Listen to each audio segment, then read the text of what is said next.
Okay, we're back, and it's another, the what we call is a forensic happy hour because it's the end of another week, and they come quick, to be honest with you. So again, coming kind of from the basement bar because of obviously things going on. Good stuff. We have Matt Sayer here, and I'm excited because I think he might be just as freaky as me. And so this might be a crazy conversation, and it might just go completely sideways, which is always, I mean, it's kind of always the best time. So let's get him on.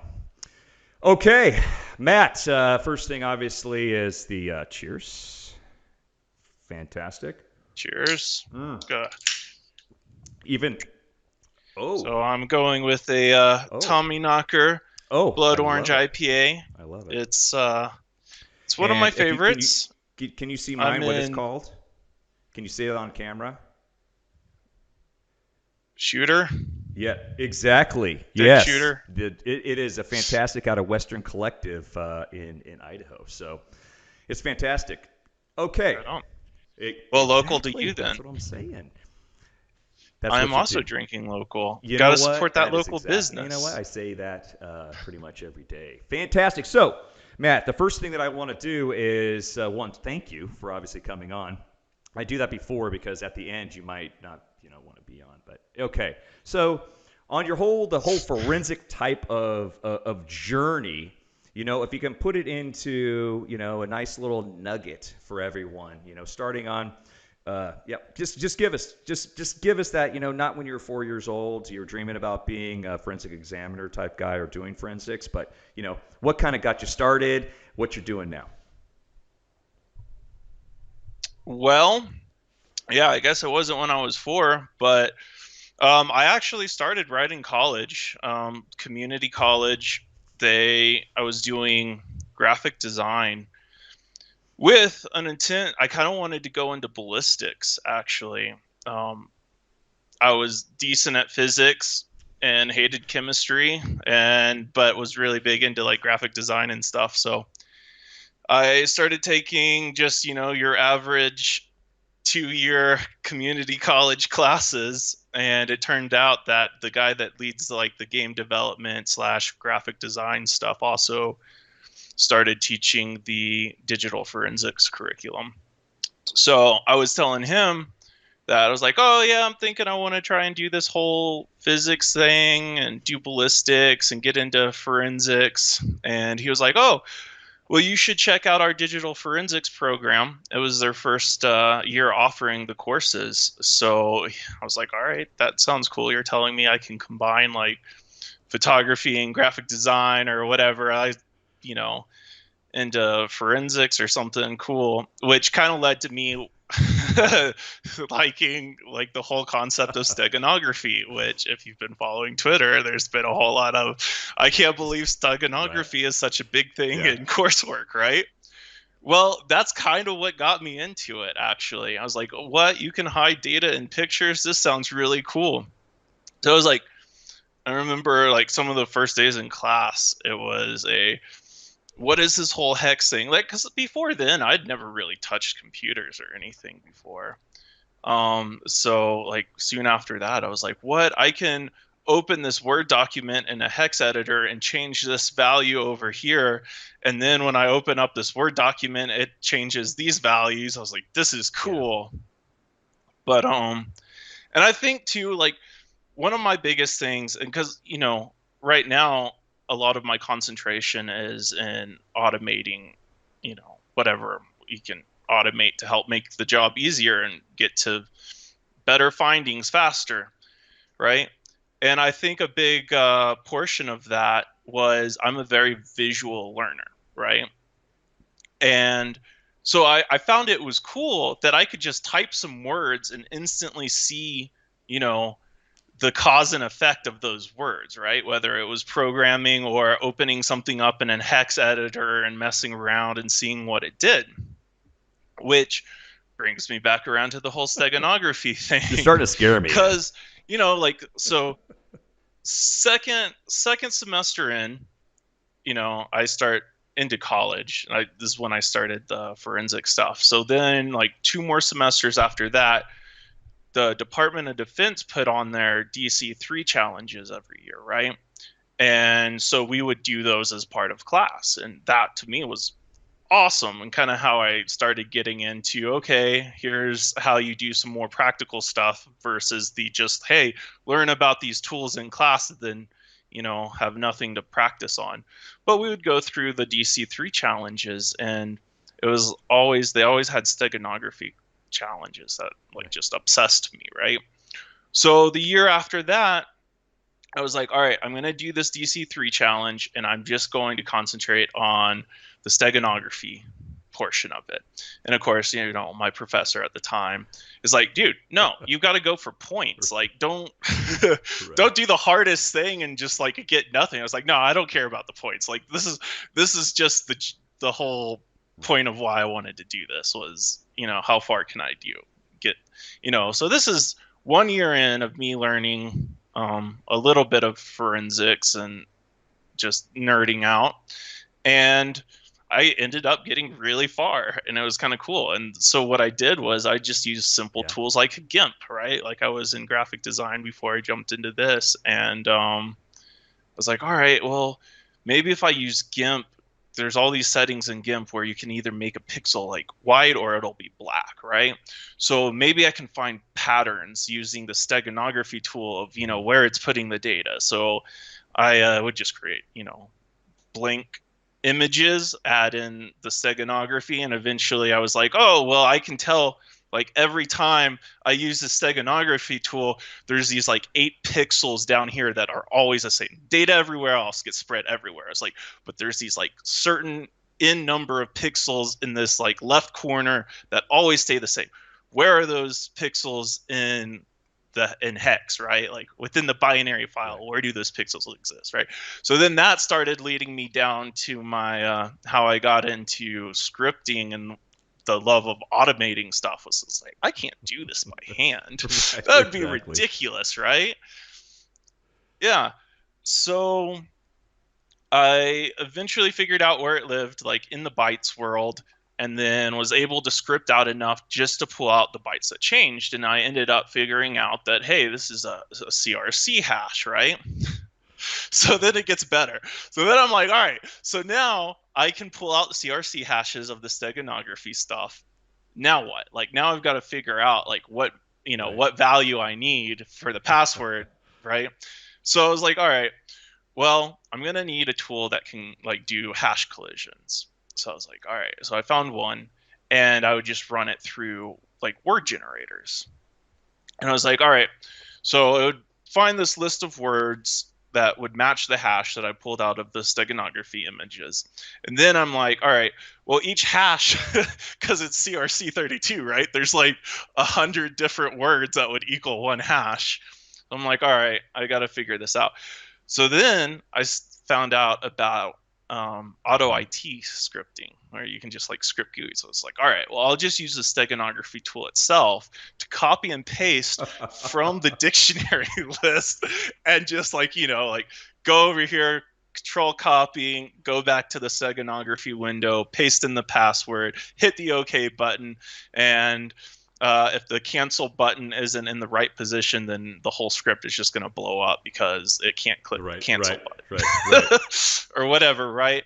So I automate this whole thing with auto IT scripting to take the list of collisions that I created, and then just anyway, so I ended up cracking like 3 out of 5 images, which I was pretty excited about, because again, this is like my first year getting into this stuff. I'm like, oh, this is so awesome. It took me like 6 months to get that far, but boy, when you get it, you get it, and you're like, all right, I'm hooked. Exactly. So in your current life, obviously that was a while ago, but I mean, are you still utilizing the practices? Because to me, it sounds like a lot of it was really you teaching yourself. You wanting to do this, someone not telling you, because what are they going to tell you? They don't know, right? And so you diving into that. So taking that forward, I mean, if you're looking at what you're currently, are you taking still utilizing, say, those practices that you had, when you're a second year and you're trying to go, utilize with the challenge? Yeah, I mean, it's kind of a cool thing too, because Zoltan Zabo ran the forensics program back at Richland when I was there, and again, small community college. Like, who would have figured they had a great forensics program?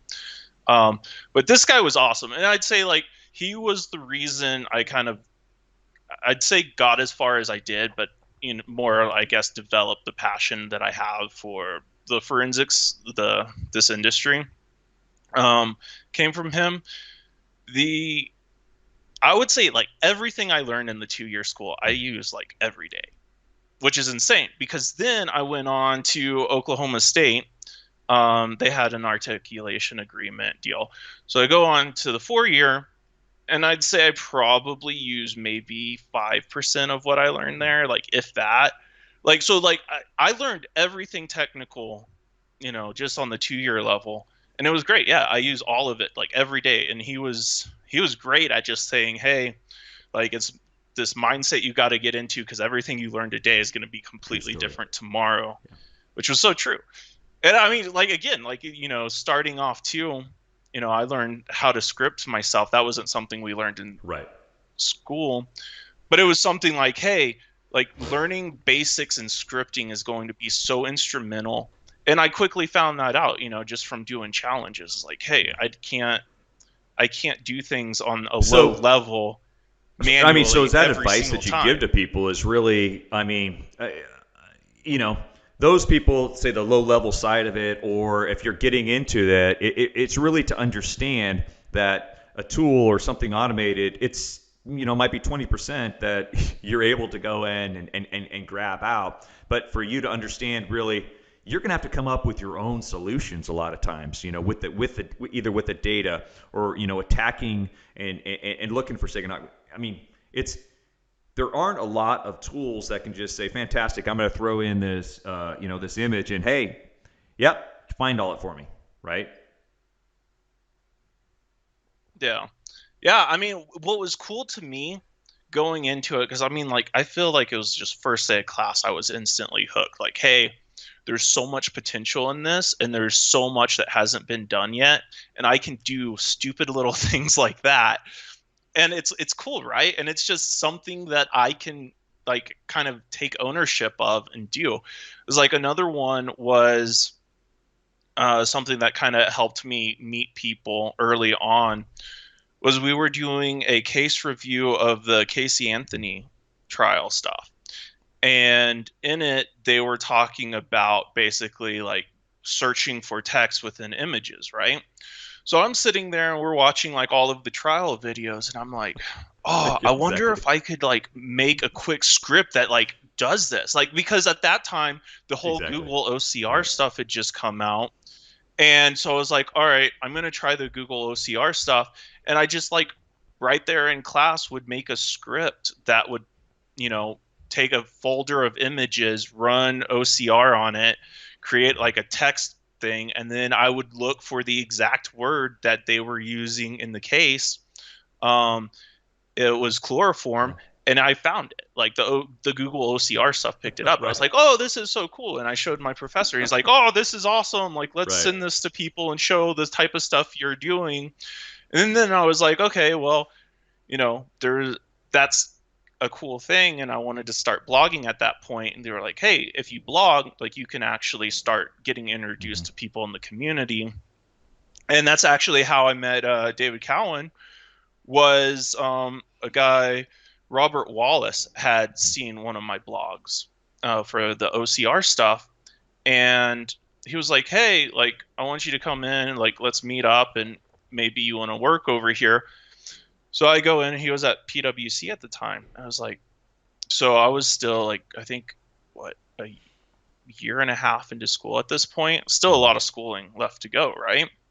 And he was like, "Well, we can't take you because like you're still in school and like you can't do a consulting job in school at the Yeah, same time." of It's like, course. Come sure you on. can. I'm sure Come you can on. make that work. Now knowing, I was like, no, like there's no way that would have ever Right. worked. It would have been horrible. And then he introduced me to David Cowan, and I'll the rest of my credit of being where I am today definitely goes to David Cowan because like he took me under his wing and taught me the rest of everything I know today, Yeah. Yeah. Exactly. right? So, so, Um, so let me go back to, yeah, so I mean, the importance, the importance of looking for things that aren't there, so you don't, I guess, that you can't see. Perfect example. A long time back in the day, a long time. People that are watching this, obviously, with Brew, and the old flip phones that we have this type of operating system, we're able to, it just is kind of like a thumb drive. We're able to go and actually put a file within the file system that's not even supposed to be there, right? Put a text file, put an image file, put any type of file that you wanted to, a zip file within a file system on a mobile device. Because that's the world obviously I live in. But to think of the stuff that obviously you've already talked about is with images and communication and being able to communicate, say, on Clash of Kings, or any type of game that you don't think that people are communicating with.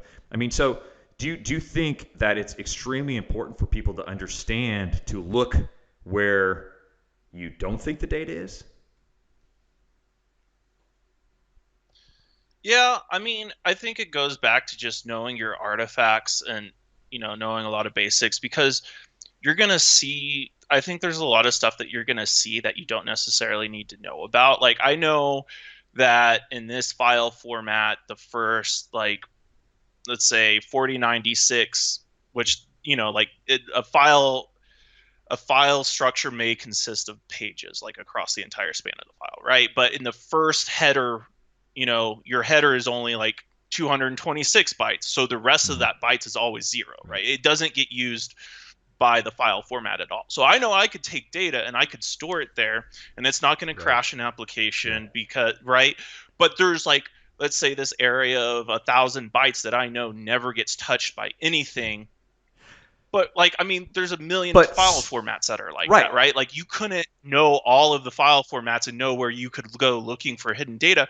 But if you know your artifacts, you're going to see that this file was being touched, right? And you're going to see, like, hey, why was this, command touching this file that has no business Right. touching this file, right? Like, then that's going to say, hey, maybe I Yeah. should look at that file. But it's not necessarily knowing that you should go look in these places that Right. could contain hidden Right, data, because that exactly. could And be so, I anything. mean, think about just exactly what you said. It's kind of like the not the overt point that I'm trying to make is that there are plenty of places within an ordinary file that you're able to go in and store data that, again, like you said, isn't going to crash the file, that a tool is going to render that as in, okay, fantastic, I'm not going to be able to see it. So, to me, that's pretty important. I mean, that's a pretty important thing to explain to people. But understand what happens if you, especially the computers, these networks, the cloud stores, the phones, all this as much information that you have. I mean, what advice do you have to people? You can't look at every file, right?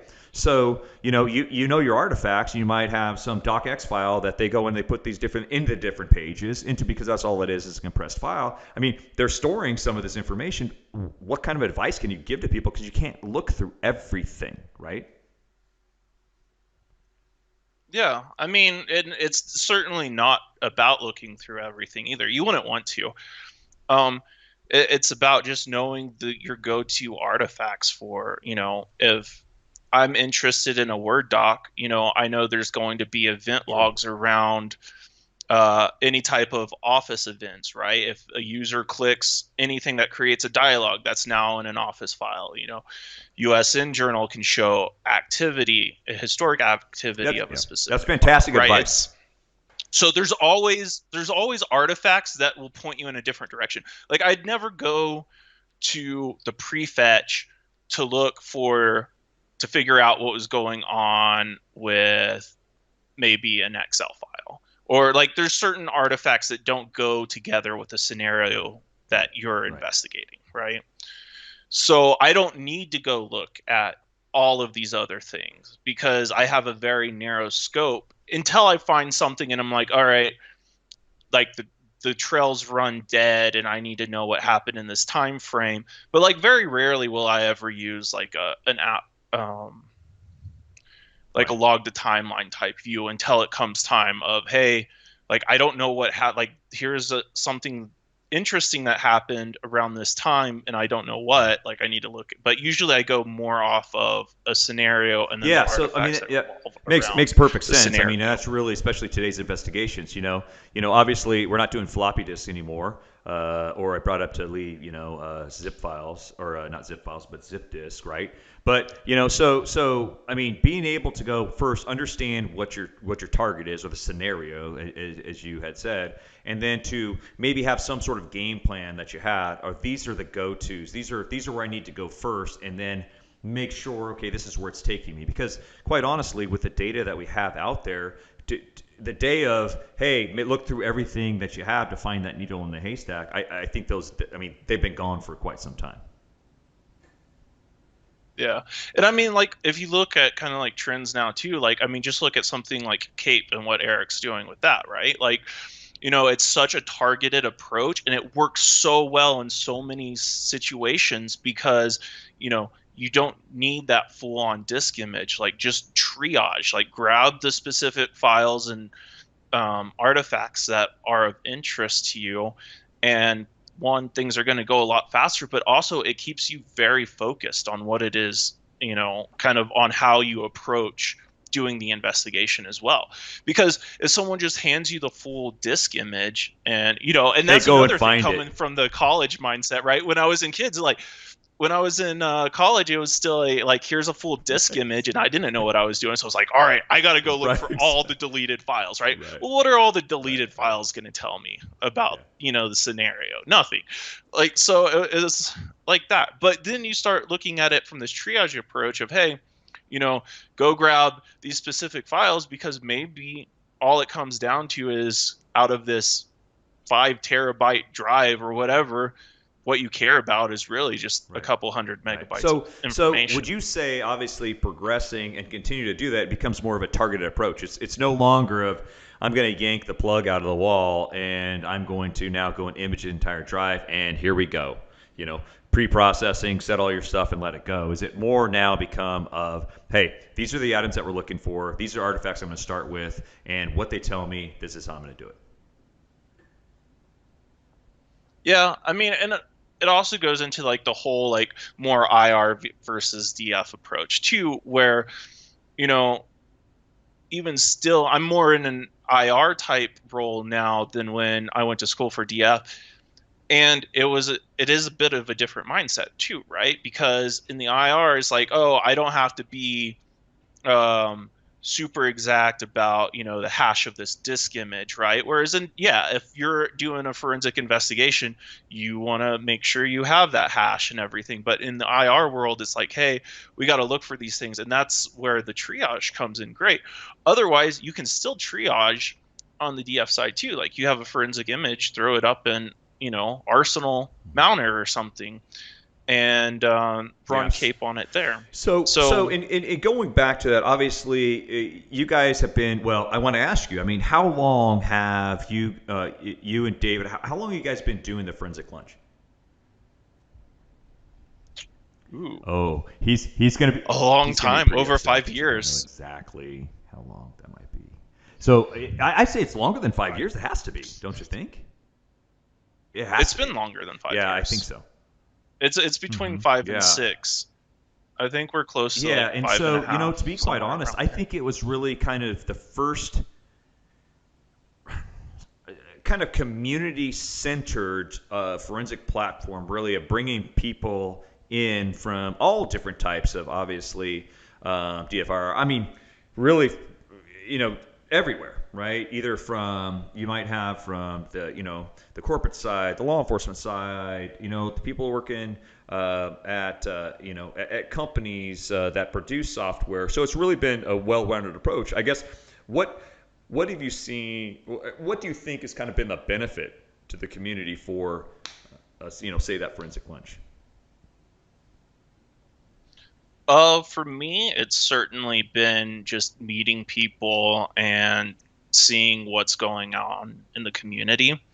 Um, Again, and this is kind of one of those points that I throw out to people that are wanting to get into the community or into the field, right? It's like, know, who's doing what, and, you'll develop, interest in some area, and you can find other people that are doing research in that area, and you can connect with those people. And so for me, that's been the exact case where it's like I get to meet all of these different people, see what type of researches they're doing, and a lot of those are really close with what I like to do, and it just gives me Yeah, another connection so in point. thinking about that too, I mean, what other resources would you recommend for people? One, getting into, or so it's really two questions, right? So, I mean, what are some resources for those people that are just getting into it? And then the people that are continue to hone their craft, because like you had mentioned, earlier in the conversation, it's tomorrow's a different there is a different artifact, different application. There's a lot of stuff that comes, so people have to continue to, I say, hone their skills. I mean, what advice can you give to those people just getting into it and those that are currently in it? Yeah, I mean, to get into it, I would certainly say one of the things that helped me out the most was just getting connected with the community, understanding kind of who's doing what, who's some of the like I say bigger players, but people that are more involved in the community um, are, so that way, because generally speaking, a lot of those people are the people that are mentioning other people. And so you kind of get this thread that you can start pulling at to find out who's doing what. And that kind of helps you develop your connections and, help you find your interests. Because, yeah, like when you're starting off, you don't know what's happening in the community, especially if you're coming from like the school or the education perspective. Like you only know what's in the book and what you're being told by your professor, right? But you don't actually know what's happening in the real world. So by finding these people that are playing a big part in the community and sharing their work, you kind of start getting a more realistic idea of how things are actually happening. And it just gives you good connection points and a better understanding of how you can go about your stuff. And kind of, it's like, okay, what are other people doing? How are they getting out their work? Okay, how can I apply that to, stuff that I want to do? Maybe it's just a blog, maybe it's a YouTube video cast, right? But at least now you're understanding the different methods that people use for getting their content out, for getting their research out. To me, that would be have been very beneficial, like coming up. And I say would have been, but it was because I was watching people and I was seeing how people were doing things. So how do people that are Um, currently doing in the IR or the DF? I mean, what should they be doing? Yeah, that say are that they're currently currently doing. I in it. mean, should they just sit back and just go to tool training? I mean, how can they go when they can stay into it? I mean, that's a 100% rhetorical BS question, but right. I mean, if they're in it, they're in it. But no, I mean, if no matter what, if you have an interest in something and you're like, hey, I want to research this more because I can't find the answers to it and I haven't seen anyone else who has, yeah, absolutely. Just come on the forensic happy hour Just and talk about it, you're or right. come on the forensic Yeah. lunch and talk about it. Like, there's plenty of places you Right. can come talk about it. And it's plus, you just get to hang Hey, out with so cool yeah, people and exactly. drink beer So as long so as yeah, it's so not think about noon so think or about 11 in this the though. morning. So um, going back to it and talking about when you had mentioned, say, practical. So I mean, do you think it's better? Do you think it would be better, especially in a learning environment, that either I mean, real life. I don't want to say artifacts. Well, so should you have someone that might be instructing, or someone that might have that either has I don't want to say a background, but actually can give you, so you can kind of feel this is exactly why I need to do this examination because that was the outcome, versus something out of a book, right? Being able to apply what you have learned on something that is I don't want to say in the news, but obviously that you could understand. Yeah, I mean, Well, the practicality thing, right? Like, because like coming up reading the books, it was all like old Exactly. FTK or old Right. in case, right? Like that stuff Right. doesn't get touched anymore. Like, in Right. Oh, case yeah, 6 or exactly. Yeah. whatever, right? Like, and I mean, much less like, I hardly ever use any of those anymore. If I need to go deep, it's either going to be X ways for me or Hmm. Hmm. Axiom or something. And so yeah, some of it's not practical, but it's still going to help you learn the basics. Like I could pull out the old in case book right now. I've got it right over there. And Dust, like, dust, all it right, goes I just got to poof. do it I now. mean, you're looking at it, you're like, hey, I got But this. I mean, look, it's oh There, no, it's I mean, there it's it the in is. case, it's the Right. official in case certified Right. examiner study guide, right? Clicking and pointing isn't going to help you out, but there's still all sorts of Oh goodies yeah. on like Right. For how sure. Yeah. Yeah. NTFS is Yeah. Exactly. structured. And I mean, I'm still writing tools that are parsing Hmm. NTFS data structures, right? Like those are in that book. So, yeah, so practical, I mean, not all of it's always going to be practical, and certainly it's going to fall out of, Right. Exactly. Yeah. style. Tomorrow. Yeah. Tomorrow. Exactly. It's a But bell that's okay. bottoms. I mean, like when I first started doing this, right, I was doing scripting in Perl. Like I taught myself Perl. That was kind of the go-to thing at the time. And I mean, for like people like Brian Moran, it's still the go-to Oh thing, man, you're calling him right? out. Like You're who are we to tell Brian exactly. otherwise? No, yeah. I mean, and plus, Cowan was a fan of Perl. He knew Perl, so you know, Right. we kept things going in Perl Right. for a Right. good long time. And yeah, so sometimes things aren't practical. Like Mhm. steganography was never practical, right? Like I've never once used steganography in a real case, like ever. Like I've done things, and You've again, used going it. back You've to used the it, but if you're never had to have a following case people, against it, right? yeah, like well, I mean, like right, the whole Lee Whitfield. See, follow people in the community. Lee Right. Whitfield's someone you should be following, and if you were following him, Yeah. you'd see his whole Twitter chain on how impractical Exactly. steganography is in Right. educational Exactly. He's like, what? They're still coursework, right? teaching this? Seriously? I didn't know it was that important. Yeah. I know. Well, but then, yeah. Anyways, but at the same time, would I even be where I am now if True story. steganography I wasn't mean, a true part of my story. coursework? Like, because that's what I started on. Like, that's how I Yeah. started doing True research. story. So yeah, impractical, but yet it taught me valuable things that I use to this day, like all the time. I mean, it's my core. Like right now, all I do is automation, and I mean, I do investigation too, but the majority of it's automation and parsing data structures. And would I even be doing that if I never learned how to parse binary out of an image to figure out where the pixels Right. were to pull out something?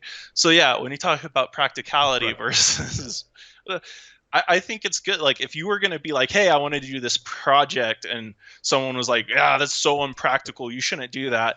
i'm I don't I Right. like to stay away from those things. Like I'm not going to tell you that it's super unpractical, because you could learn so much from something.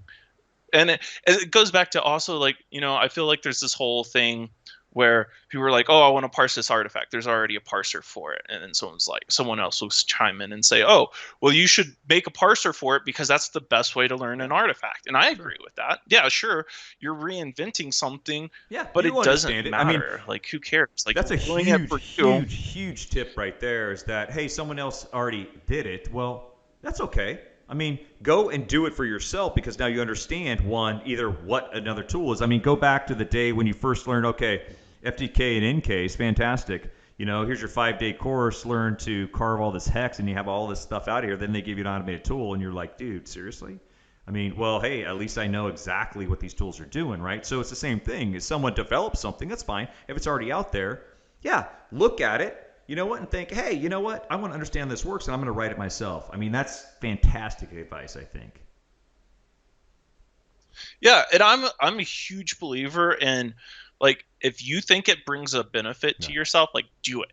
Do it. Don't let anything else or anyone else tell you otherwise. Like I again, it goes back to like just doing the whole steganography challenge that really got me into this and wanting to research and do things was my professor told me not to do it. Like he was like, you should focus on the easy thing and just get points. Like he thought I was playing the challenge to win. Exactly. But in my mind, I was playing the challenge because of something I was interested in, and it had nothing to do with winning or getting somewhere. I just saw this one thing, which is kind of like why I oriented myself towards digital forensics in the first place. Mm-hmm. He didn't know that. But I also didn't listen to him when he told me not to do it either. And so, like, it's like your parents. I don't want to it's like your parents sound like the anarchist, but don't listen to people. Yeah, your parents. Listen you to shouldn't yourself. do that. Really? Okay, well, no, you just do it. I mean, here's the thing: you break your leg, you're like, okay, I won't do it again. Yeah, and you figure it out. You know, it's a whole thing. It's called growing up, right? But it's growing up now in the digital forensic IR type of world. You're like, screw it, I'm gonna do it. Doesn't work. But hey, I'm gonna at least try. Fantastic advice. So before we go, though, I always ask a question, but I'm gonna tell you. Kevin says, hey, 2013-ish for the forensic lunch. Just so you know, I had to give him a shout out. Obviously, I saw him in chat. I'm just saying that's not an exact answer. Sorry, you can't come back next week. If Kevin doesn't have an exact answer, no one's expected if you to add have an ish exact to it, answer. I don't know. I think that becomes a huge kind of, I don't know. That's like that. Okay, so the last thing I want to do, because I don't want to keep you on a Friday, but so I always ask, I mean, what is something you can tell people, an artifact, whether it be ARB, DF, whatever, that they need to make sure that they are going in, when they're starting an investigation, boom, they make sure that they're checking it. I mean, I would, again, starting an investigation, it could be so many scenarios, right? So, like, if I tell you my favorite artifact's the USN Journal, it might not apply to your scenario, right? So I'm not going to say, hey, there's one go-to artifact. They're all good. And I won't tell you that, Python's the only way. Perl is great at some things, right? Like, everything is a tool and everything is made for a reason, and you should know when to utilize what. That being said, my go-to all-time favorite artifact is the USN Journal. Okay, so what are people going to find there? It just gives you a great historical view of file system activity. Again, the caveat is if it's in the time frame, but it's still so much detail and a larger time frame than you're going to get out of most other artifacts when it comes to a historical view of file system activity. Fantastic. I love it. And you know what? My beer's gone, which means that, the time. Well, you did a better job than I did. What? I know, but hey, you're my guest, and I let you talk. I want to make sure because it gives me time to drink. But I am, I want to. Well, now that you're out of drink then.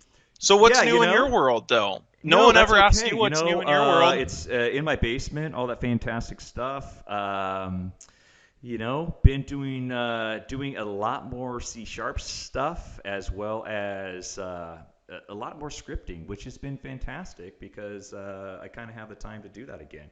It's been a while, but it's that's all I could do. I have time on my hands, which is quite a nice. You know what? It's a silver lining that I tell people. You don't travel as much anymore. I've actually been home for 5.5 months, and honestly, it's been great because it's extremely busy. But you have these opportunities that you're able to kind of dive into some things that you're like, wow, you know what? I think I need to learn that, relearn it, understand things a little bit more. So, no, it's been good. It's been it's been good. I've enjoyed it. And honestly, putting this together has been great, trying to reach out to people in the community just to put like a more human aspect, right? It's just what people do. And well, I mean, the whole reason I started this is because I can't sit at the bar and talk to anybody. Now I just go and sit here at the bar and drink and talk to people. Right, so you just have to make a positive thing of it, right? The way I look at it, but it's very good. Yeah, seeing there's value added. This is your way of doing it. Always. Forensic lunch. Yeah, like that's how we but started if you're doing it. That's and, cool. I mean, what do they say? 5 o'clock somewhere. If you're gonna do that, for the forensic lunch, you can wind up doing that. So it'd be good. Okay, awesome. I'm going to have you back for sure because it was amazing. There's a lot of stuff to process, and it might not. I'm gonna have to drink another beer to think about it. So we're gonna have you next time. All right. Awesome. Well, cheers. Oh my gosh, fantastic again. I'm telling you what. Honestly, I think I'm going to have to drink some more and think about all of this stuff. I think I've been motivated to get into and start diving a little bit more into the hex. But I again, thanks everyone who hung out on a Friday. Obviously, you can listen to the podcast that'll be uploaded. Anything that you guys listen to, if you don't want to look at our faces, I mean, people do that. But hey, if you want to replay it, that's great too. Has a fantastic guests lined up, I think, for the next 6 weeks. So that just means we continue to drink on Fridays. So anyway, I appreciate everyone's time. Thanks.